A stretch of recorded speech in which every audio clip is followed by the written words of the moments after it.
the problem of changing from coming networking. So we also talk about dependencies and multi-parameter sales. Okay, thanks for having me. I'm Jeong from University.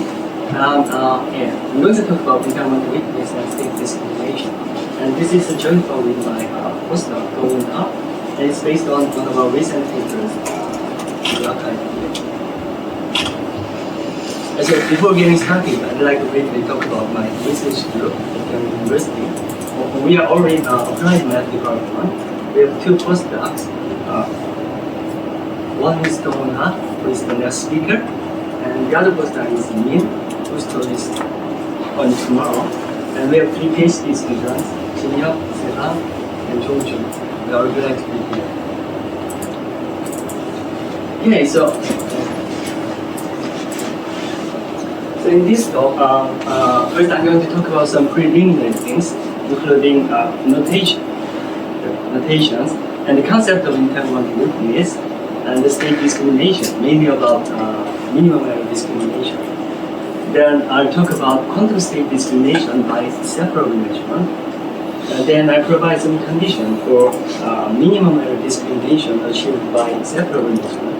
And the condition is in terms of this entanglement weakness. Then we talk about some systematic way to construct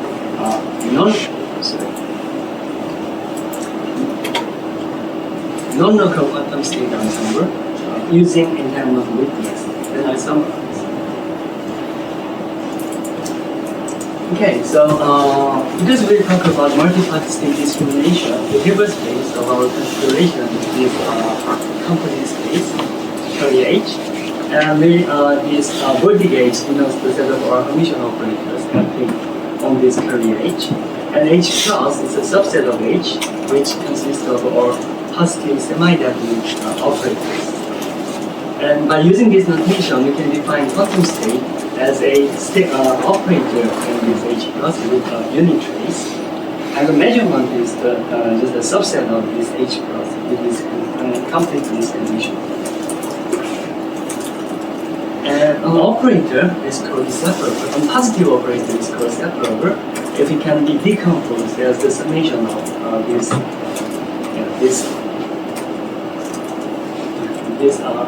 product operators on each subsystem. Otherwise, the operator is called entangled.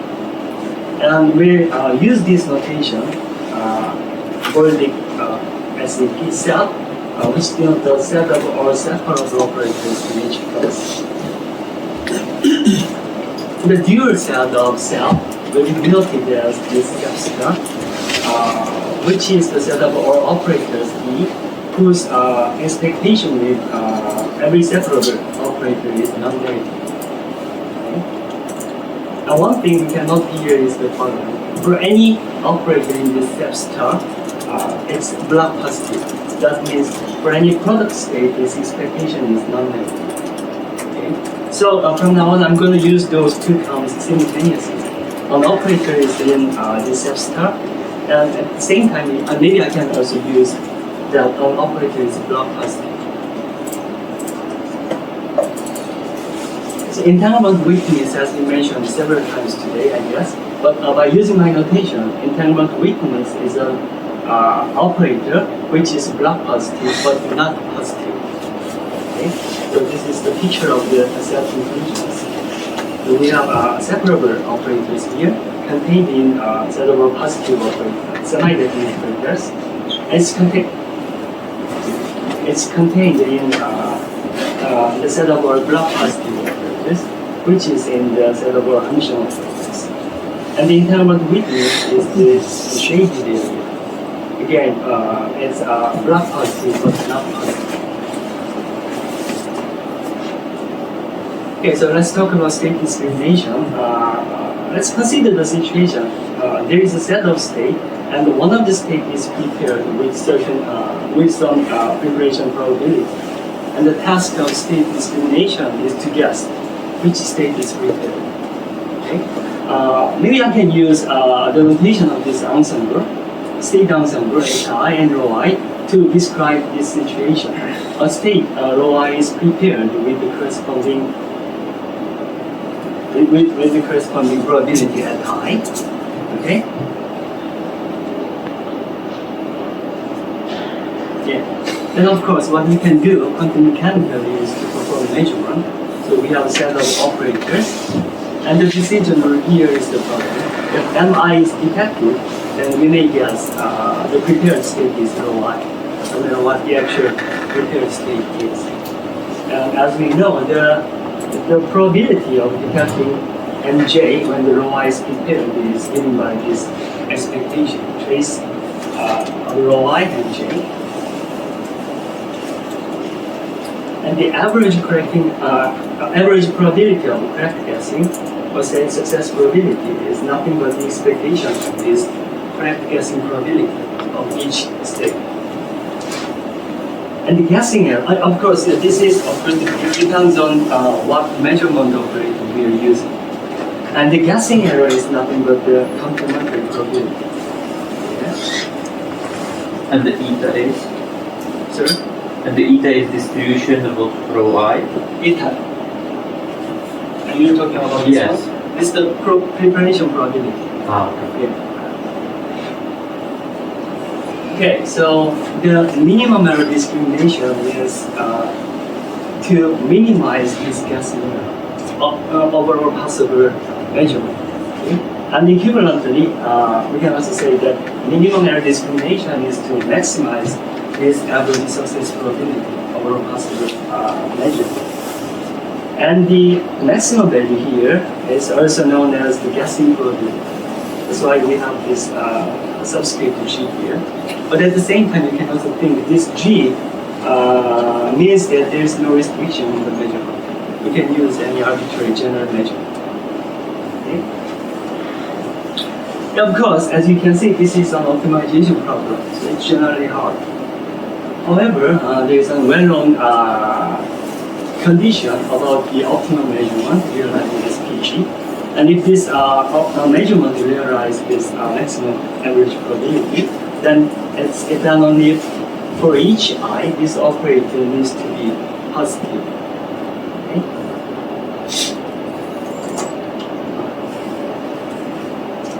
So now let's think about some constraint on the measurement we can use. So if we can only use separable measurement here, then we can think about the maximum average success probability of our separable measurement, and we will denote the maximum value as P set. Okay? Then we can have a body constraint on the measurement. So if we can only use LOCC measurement, of course LOCC measurement is the measurement that can be performed only by local operation with respect. Okay, then we'll denote that maximum average success probability of our possible LOCC measurement as PL. And because we know that LOCC measurement is a special case of separable measurement, and separable measurement is a special case of general measurement. So we have this trivial inequality. And what we are interested in here is the quantitative relation of the values at the end, both PL and PG. So if this PL is strictly less than PG, that means LOCC measurement cannot achieve the global maximum. So that means there is some non-locality in this state discrimination of this ensemble. Okay? However, obtaining this PL is very hard because there is not really any good characterization about the set of LOCC measurement. Not like the case of general measurement or separate measurement. So, because it's hard, instead of thinking about the relation between PL and PG, we can think about the relation between this P set and PG. So if we have a strict inequality here, that means non-locality in the state discrimination. Okay? So from now on, I'm going to talk about the relation between P set and PG.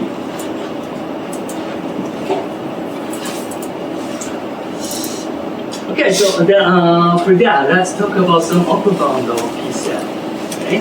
So to get the upper bound, we will define a set denoted as H as in P.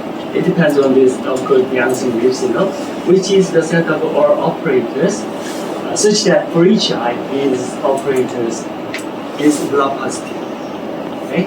Then what is known here is the following. For any operator here, say H, the trace provides an upper bound of PCI. Okay? And because it's true for any operator here, if you think about the minimum value, and if you denote it as Q cell, it's still an upper bound of PCI. Okay? And what we can further show here is actually this inequality is tight. So the minimum value is actually PCI. Okay? So instead of thinking of the optimal measurement realizing PCI, we can also think about the operators in H realizing QCI. So there is another way to think about the optimum value of PCI. Of course, it will be still hard because this is another optimization problem. So maybe you can think about some possible relation between those optimal offsets, optimal measurement for P set and optimal operator H for Q set. And the following theorem provides some condition for those optimal offsets. So we're given ensemble epsilon and a separable measurement M and an operator in H itself. If this measurement realizes P set, and if this H realizes Q set, and it's only for each I, the measurement operators Mi and these operators are orthogonal to each other. Okay? So at least we can check whether a given measurement and operator H are optimal or not by checking this equality. Okay, and the proof is quite straightforward. The only part is following. Because for any operator in here, it's a separable operator measurement, so this is separable operator. And from the definition here, if you remember the definition, yeah, so this is, so looking at some H set, that means this one is star, it's a dual set. So, yeah, we have this positive here for each I. And moreover, if you think about the summation of all values here, and by using the trace, linearity of trace, we can have this terms here. And H, from the assumption here, H is Q set, and this average is just P set. And in theorem 1, we proved that these two are equal to each other. So this is 0. Okay, so not only this one is non-negative, the summation is positive. That means each term is 0. So we have the proof of only part. And the if part is also straightforward. As we know, these two are equal to each other, and this inequality is from the definition of this P set, which is maximum. And because of this assumption, we can plug in this 0 term here. And using the linearity, we can cancel out the first term and the last term. And the remaining term is trace of H. And from the definition of Q set, this is bounded below by Q set. So we have these two same values here. So everything in between is equal to each other. So we have P set, this one, and Q set, this H. Okay.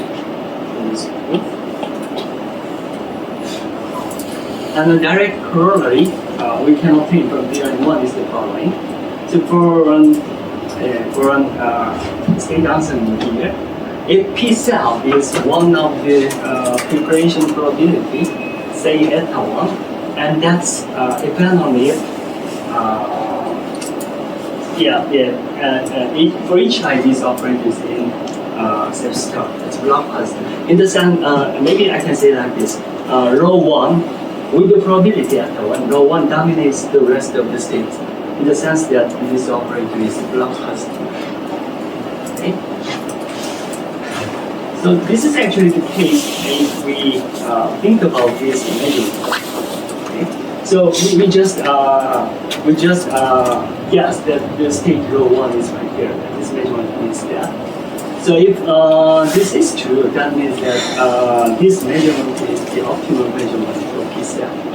Okay, so for any operator H in H cell realizing this Q cell, we need to have this condition from here and here. So yeah, we need to have this equality here. But the only measurement operator counts here is the first measurement operator, which is identity. We have this equality. But the thing is that because H is in H operator H is in H cell, that means this one is block positive. So this equality means that it's a block positive operator with zero trace. And the only block positive operator with zero trace is just a zero operator. So we have this H as alpha 1, no 1. So in this case, what we can also check is the following. The only operator H realizing Q cell here is alpha 1, no 1. But this one also tells the uniqueness of the operator H here. Excuse me. Sorry, I don't know if I missed something, but what's the significance of looking at ether 1 here? So yeah. Everything is important, right? So choice of that one is kind of you can choose any. Okay, so as long as there exists one state in the ensemble exactly. such that this holds. Yeah. Okay. So let's move to the condition for minimum error discrimination by separable minimum. I'm going to use the concept of minimum weakness for the conditions. So as we know, we have this trivial inequality, means P cell is always less than or equal to PG. But if these two values are equal to each other, that means there is a separable movement realizing guessing probability. Okay? So in this case, we say that minimum error discrimination is achieved by separable measurement. So first, we have a necessary condition for the equality here. Yeah, equality here. And for this condition, we're going to define another set, which will be denoted as H equal to. So it's the set of operators in HSEP. That means for each I, this operator is block positive. And moreover, we need to have this, we also have this constraint. Some of them is entanglement weakness. That means these are block positive, but some of them must be not positive. That's the definition of HEW. Then what we can show here is the following. If there exists a separable measurement such that this average is in HEW, then we can actually show two things. One is that this measurement realizes P cell. This is the optimal separable measurement. But at the same time, this P cell is strictly less than PG. Okay, so we have number parity here. Yeah, and the proof is also straightforward. So for a separable measurement, such that this average is in HEW, we just let H as the summation. Then this average success probability is bounded over by P cell, and we know these two are equal to each other. And this one is bounded above by trace of H because it's also definition of Q cell.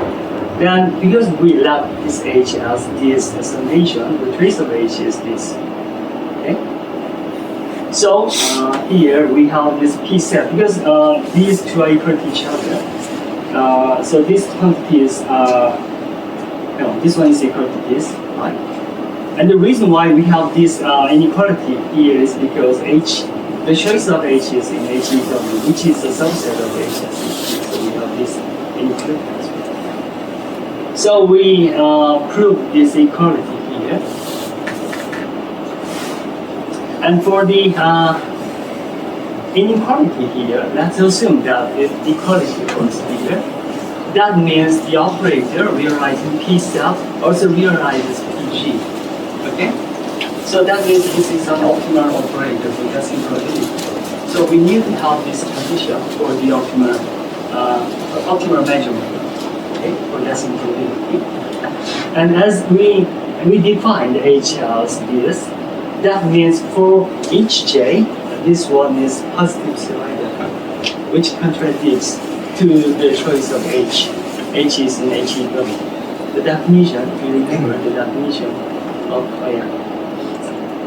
it's up here. Yeah, the definition of HEW is following. This is block positive, but at least one of them is not positive. This one contributes to this choice of H. So we have proved this equality and inequality of that. So based on this, we can have a necessary So I forgot to mention that this is sufficient condition for this strict inequality. So the country positive way is a necessary condition for the equality. Okay? So we have this theorem form, which is a necessary and sufficient condition for this equality. This is PG. And for a multi-part quantum sequence under epsilon, these two quantities are equal to each other. And it's eternally, there is a operator which is in this relative complement of HEW and HSEP, such that this H realizes two cells. There are so many definitions about the cells. So let's record the definition here. HSEP is the set of operators such that these are block positive, and HEW is subset of this, where some of them are not positive in terms of weakness. So if you think about this set difference, that means H, this is the set of operators H, where every operator here is positive. Okay? And then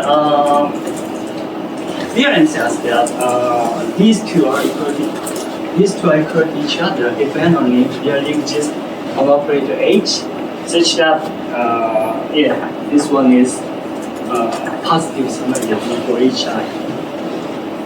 Sorry, what is Q set? Is it P set?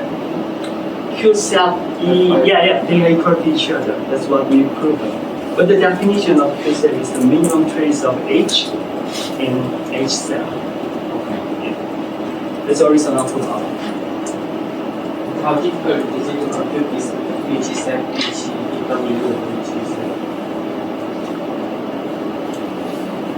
So as you mentioned in the morning, it's hard to check whether an operator is not positive or not. So it's very nice because you get this set a form of context set with a high of length that distinguish below PG and P set. that's right. So it's constructive, but then in practice, how feasible is it to compute this set PG set?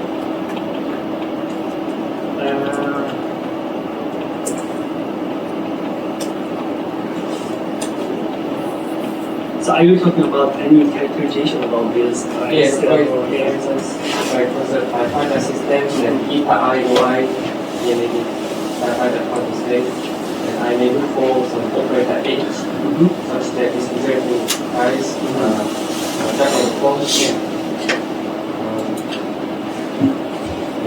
But first sight it seems is quite trivial. Then in practice, and if you have some experience, check. How you find it? Actually, in the paper on the archive, there are some examples so that you can have some intuition. But I thought I wouldn't have enough time to for the example. So maybe we can do it later. Thank you. Okay, so what time am I supposed to finish? What? 3 minutes. 20分です。We are ready about 20 minutes. Okay, good. The clock changes actually. this one. Yeah. now it's the actual time. Okay, thank you.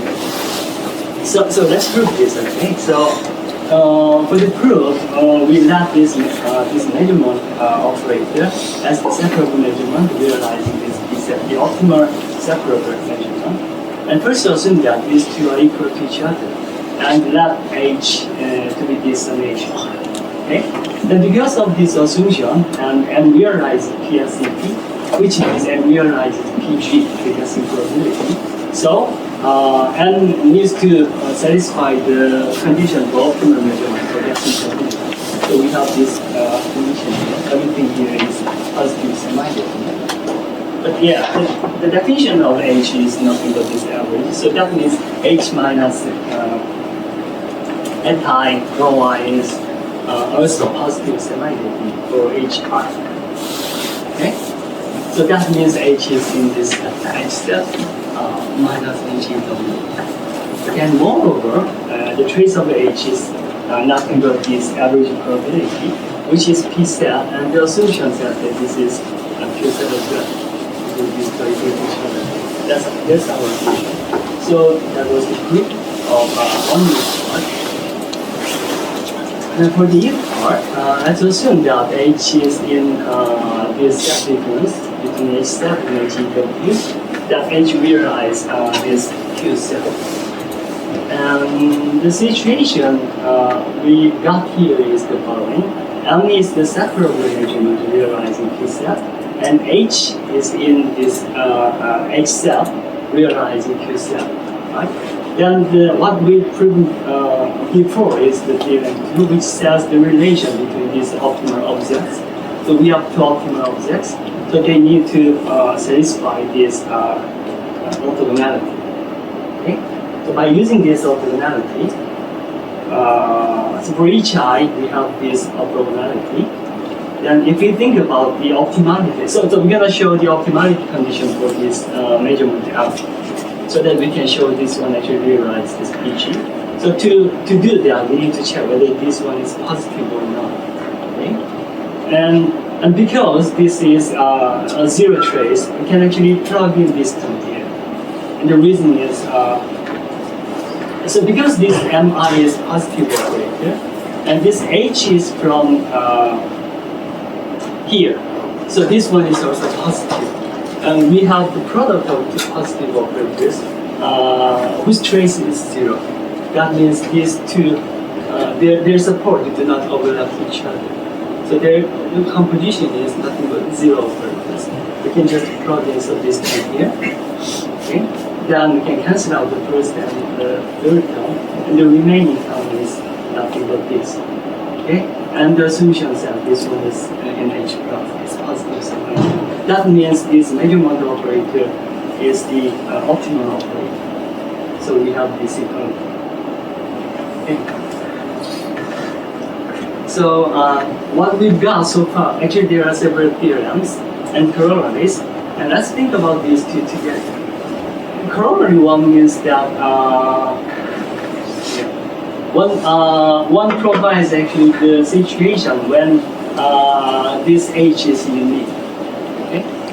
So the H realizing this Q cell is unique if it satisfies this condition.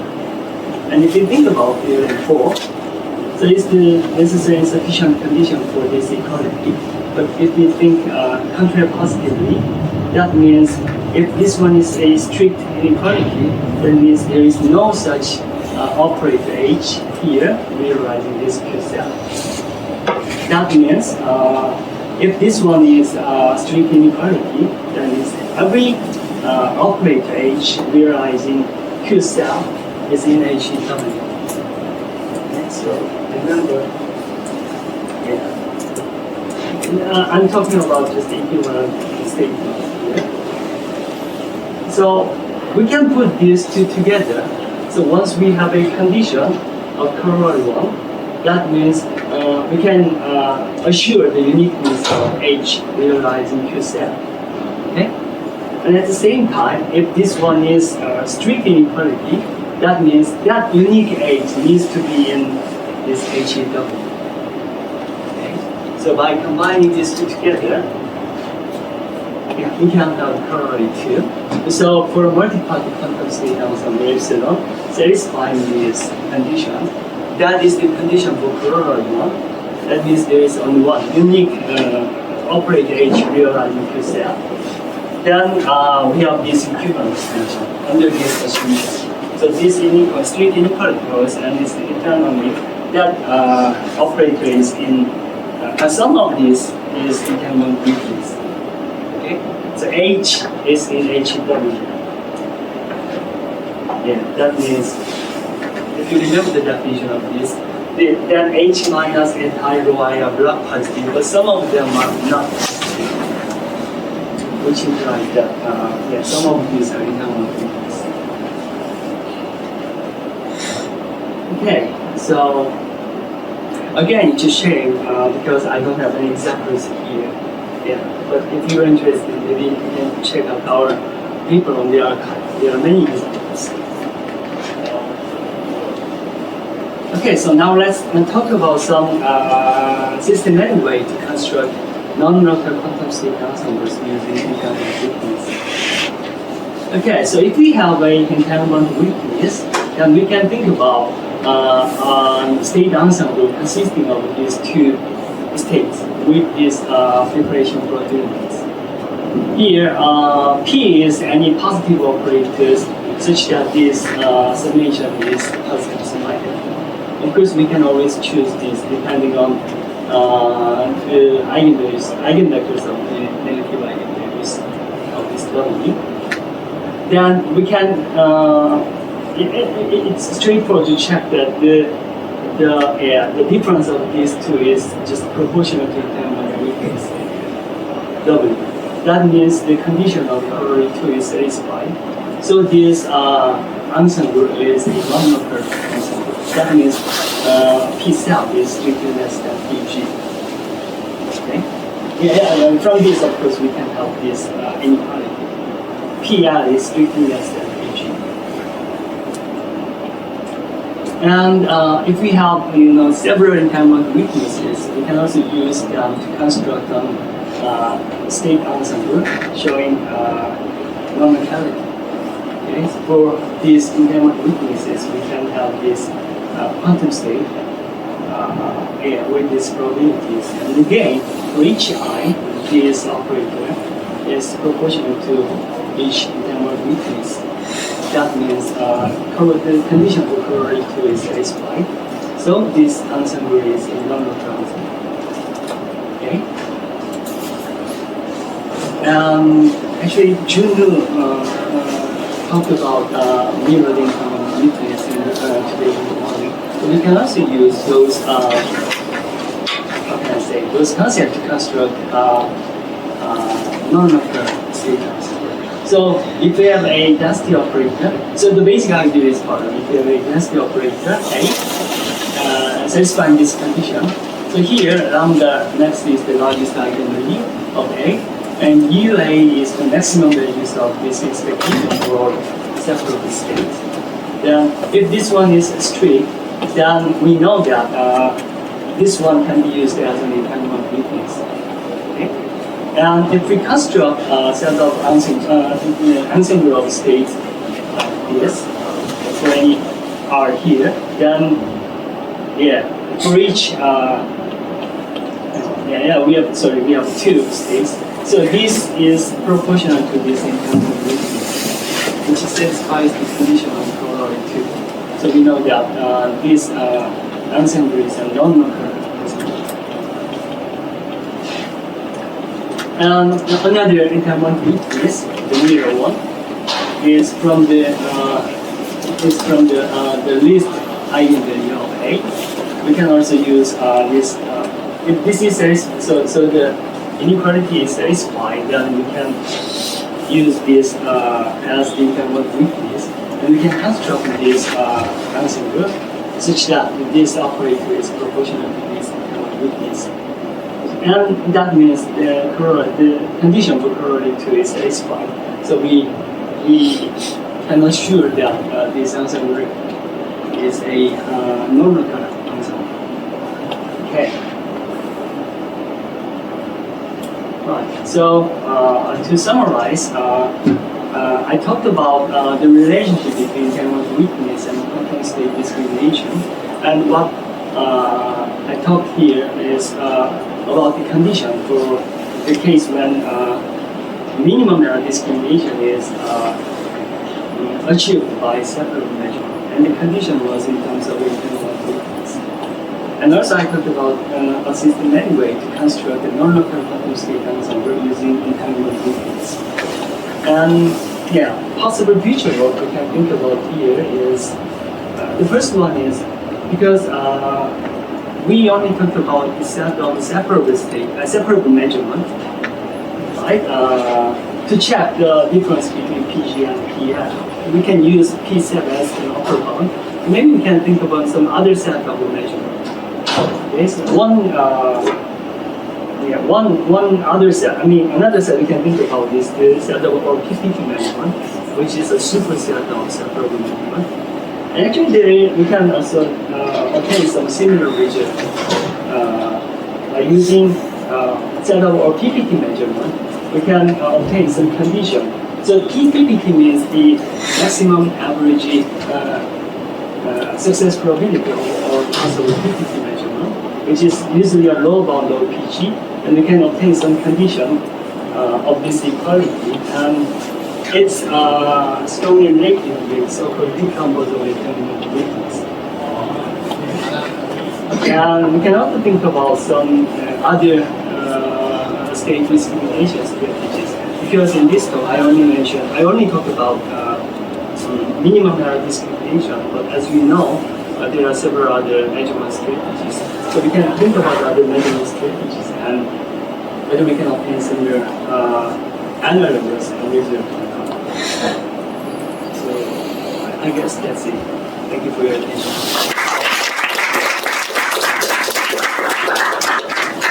Okay, very nice.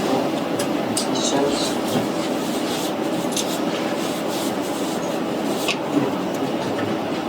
So, of course, when you speak about non-locality of an ensemble is a property of the ensemble. It can be. I mean, there was this famous paper by Yeah, sure, you're right. You know, non-locality without entanglement. So I think that is a very special case of construction or. It is not general. Yeah, it's more general. Yeah, but It doesn't matter what. Sorry. yeah, that Bennett paper is a special case of this construction. Like, this is more general. This was. No, if I recall, this one had the example by Bennett and so on. It's just one counterexample. Like hard times and multi-part times. But here they provided which ensemble gives the separation between separable measurement and global measurement. Yeah, I think we agree. So they have kind of one counterexample where you need entangled measurements to discriminate exactly the states of it. Your work is more general, right? Because you are considering kind of general theory. So non-locality without entanglement is about the entanglement of the state in the ensemble. Right. But the entanglement weakness is not about the state in the ensemble. So we need to do some manipulation to obtain some operators. And if it's concerned with entanglement weakness, then we can assure the non-locality here. So it's, Another question. So in working about this topic, have you got any insight about kind of the dual problem? So when so here you were using this SEP star, but for the measurement side. So do you have any insight that you can use to characterize instead the set of states or generalized states that are positive on local measurements? So you instead of starting from states that are separable and enlarging the set of measurements, do the opposite. So you start from local measurements because that's the scenario like inequality, and then you consider larger set of states that is always positive decide about that?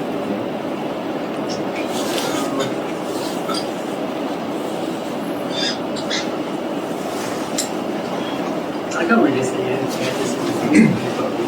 Yes.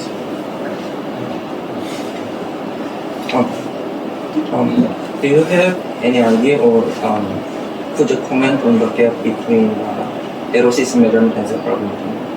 LOCC measurement. And the gap between LOCC measurement and separable measurement. Could you comment? That's very difficult. That's why I consider the difference between separable measurement and general measurement. To obtain any separation between analysis measurement and general measurement. As mentioned before, the set of all analysis measurement is hard to characterize. So for example, set of separable measurement is complex, so we can use those kind of mathematically nice properties. But that's not the case for the analysis measurement. Yeah. Thank you.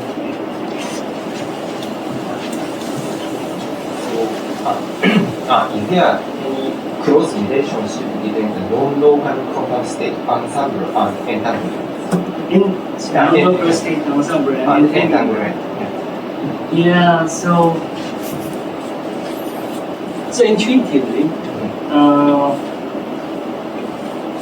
so if you have some entanglement of entangled state and you want to discriminate those states, you need to have some, like entangled measurement or something like that.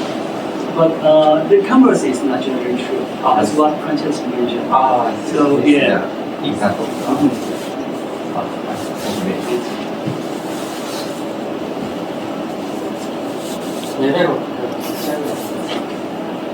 Yeah, so maybe coming back to the paper local dynamic pattern, then if I have a dominant state in 3-dimension and like 5 times states, then I take identity minus dominant state, then I have constructed this PPT and kind of state. Okay. So it's a PPT. I'm not quite familiar with. Okay, sorry.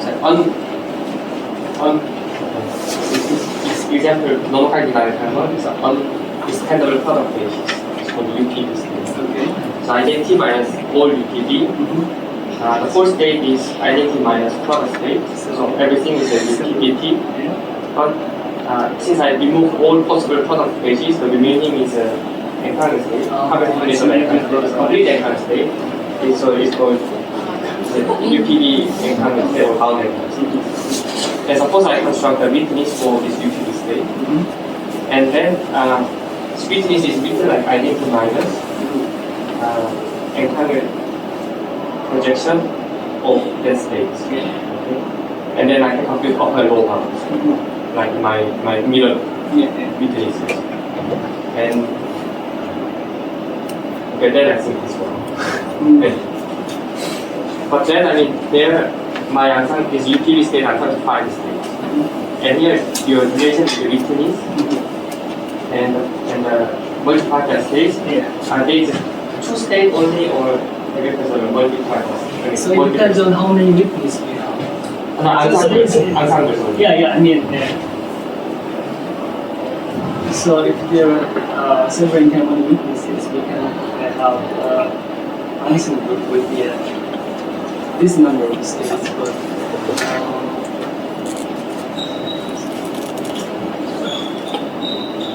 so one thing I can say here is just the one-way to construct number state ensemble. So I'm not sure if this one has to what you're talking about. Yeah, maybe it's more specific to remember that because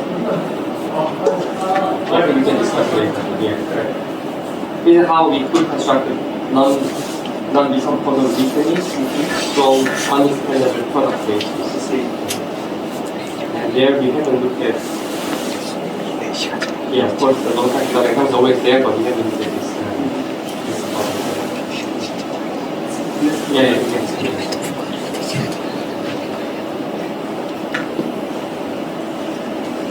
And do you have a clarification about local ensembles?